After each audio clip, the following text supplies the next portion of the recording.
Action. Hello there, Romans here and welcome to my next music review.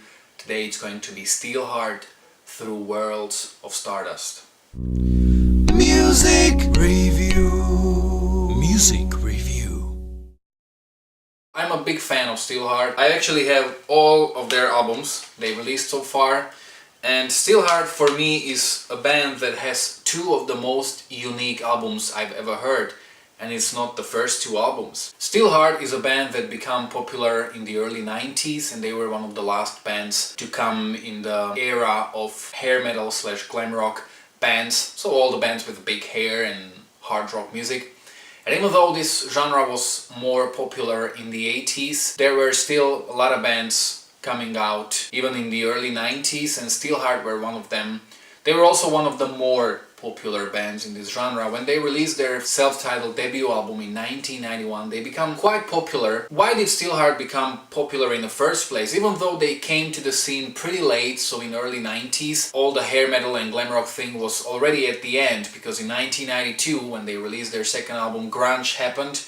So all these bands sort of lost their publicity and lost their success, including Steelheart. I think what made this band really unique was the vocal style of Milenko Matijevic, the lead singer. I mean, musically, I think that their first two albums are pretty good, but I don't think they're necessarily exceptional or they are so different from all their contemporaries. The song She's Gone from their first album became a huge hit. I think it's a song that more or less quite a lot of people know. So I personally think that their second album, Tangled Rains, was slightly better as an album, but I don't think that if it wasn't for Millie's exceptional and unique vocal style, they would be that different from all the other bands. Then there was a big accident that he had towards the end of 1992. Band broke up, so the only band member from the first two albums still present on the last albums or on the other albums is the lead singer, who was also the main songwriter on the first two albums.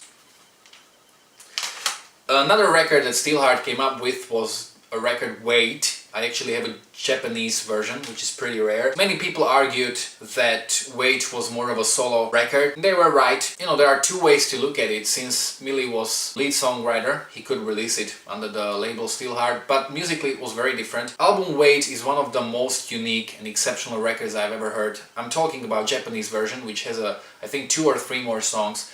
It's just a record that's so colorful and so unique. I really love that record. Then he worked on soundtrack for the movie Rockstar, starring Mike Wahlberg and Jennifer Aniston. And then another record he released was Good to Be Bad in 2008.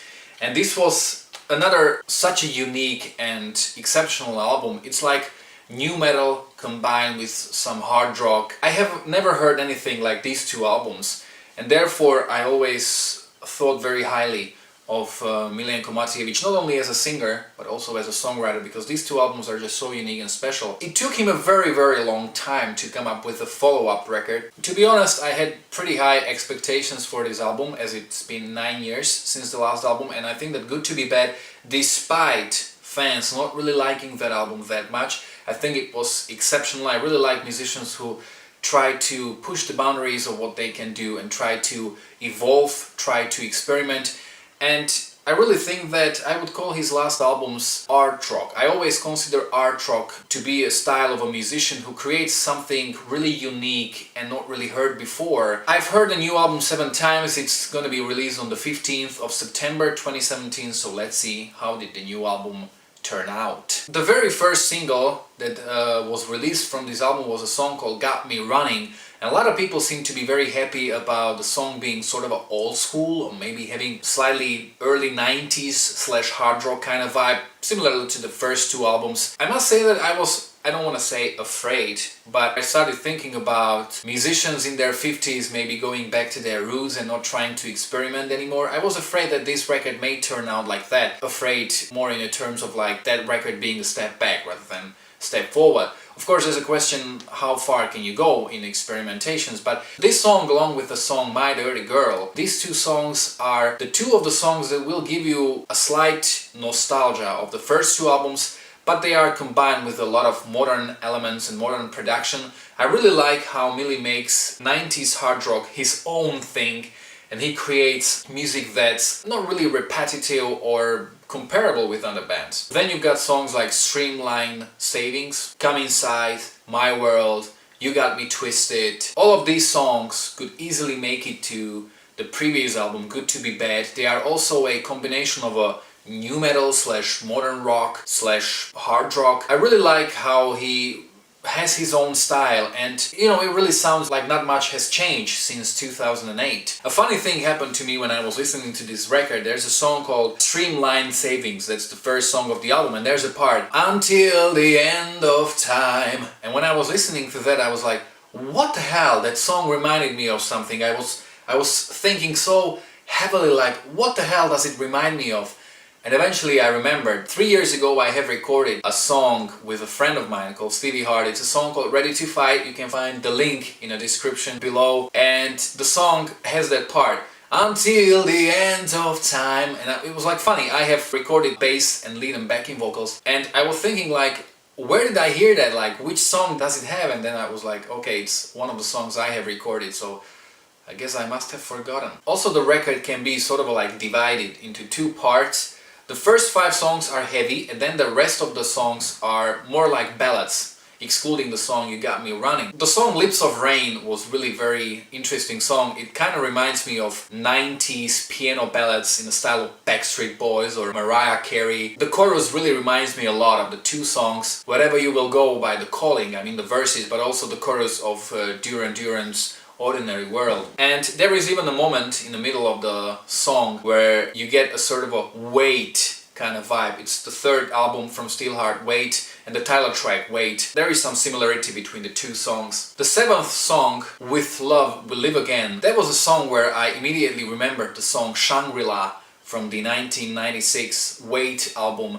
And it was such a nice nostalgic trip back. You know, both of these albums, Good to Be Bad and Wait, I have a lot of images and pictures in my head when I listen to those records. It was kind of a nice sort of a like paying homage to that Wait record. Then you've got the song called My Freedom. This was kind of a weird track for me because My Freedom has almost the same chord progression, almost the same structure, and I would say even the same key as the song You Got Me Twisted.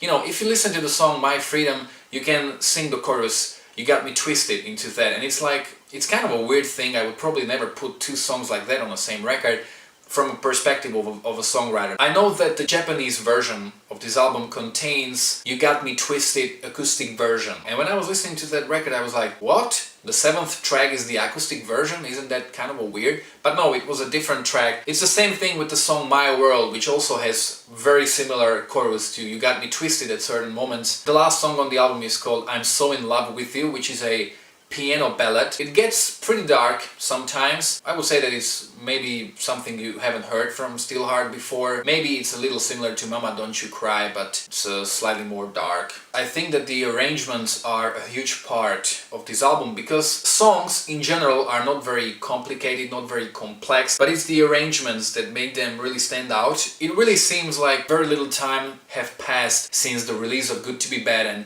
Through Worlds of Stardust. So it's got pretty much the same production and same arrangements. What I like are orchestrations, which you also had, like for example in the song Buried Alive on the previous album. So we've got orchestrations in song My Freedom or With Love We Live Again. What I really like is, for example, the song Come Inside has a sort of like electronic kind of groove, so there are some experiments. When it comes to the lyrics, probably lyrics are what is the most typical of hard rock. So, you know, if you read the titles like My Dirty Girl or You Got Me Twisted, you probably don't really even need to read the lyric sheet in order to know what the song is about. I mean, lyrically this record wasn't very interesting for me. It's more like about love and relationships, and you know, it's not really something that got me interested. One of the things a lot of people discuss about Miljan Komatijević is his voice. When he sings such a difficult songs, you know, it's pretty much like looking at an athlete. If you look at an athlete who was in his 20s and was able to do all those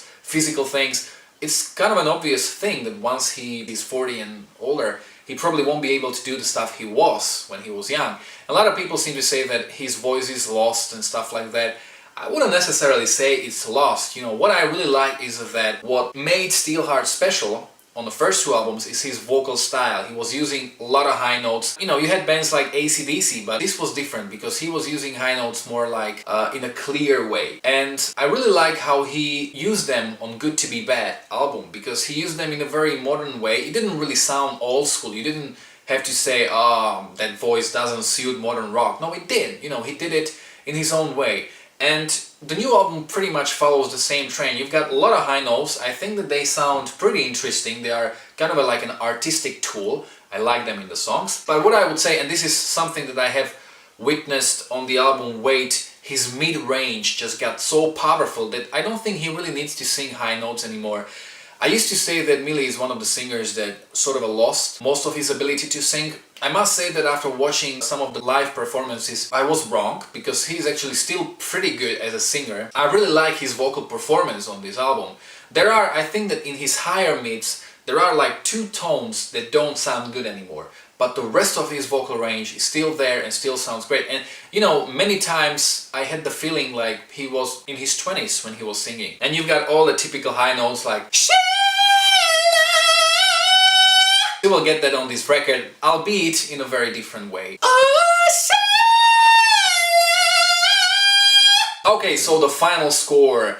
I must say that I was kind of surprised, first of all, to learn about the new album, because it sort of like came out of nowhere. Honestly, I must say that I feel a little disappointed, because it's been 9 years. This record feels like something that would be probably more natural if it came 2 or 3 years after Good to Be Bad. It's such a long time, and I feel like this record could have been better in terms of songwriting. I mean, there are many great songs. The only problem I have with this record is what I already said, like My Freedom being pretty much the same song in terms of chords and chord structures, like You Got Me Twisted. Then Lips of Rain is also not that original. I mean, this could have been, maybe these are just my expectations. I was expecting this record to be at least as good, for me, as Good to Be Bad, and 9 years is an extremely long time.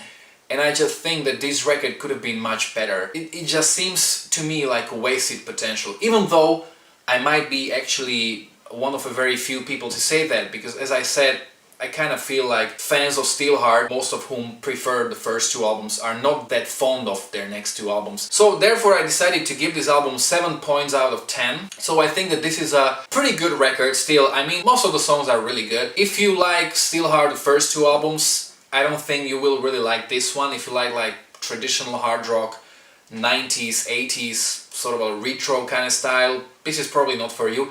If you like modern rock or new metal, post-grunge, whatever, and you want to hear an old school kind of hard rock guy having his own take on this genre, you should definitely listen to it, because I think it's very inspirational. One last thing to mention, that Through Worlds of Stardust in Slovak means Cez svety hviezdného prachu. I hope you like this review. Don't forget to like, to share, to subscribe. If you have heard the album, let me know in the comment section below what do you think about it. And maybe there will be some bloopers at the end.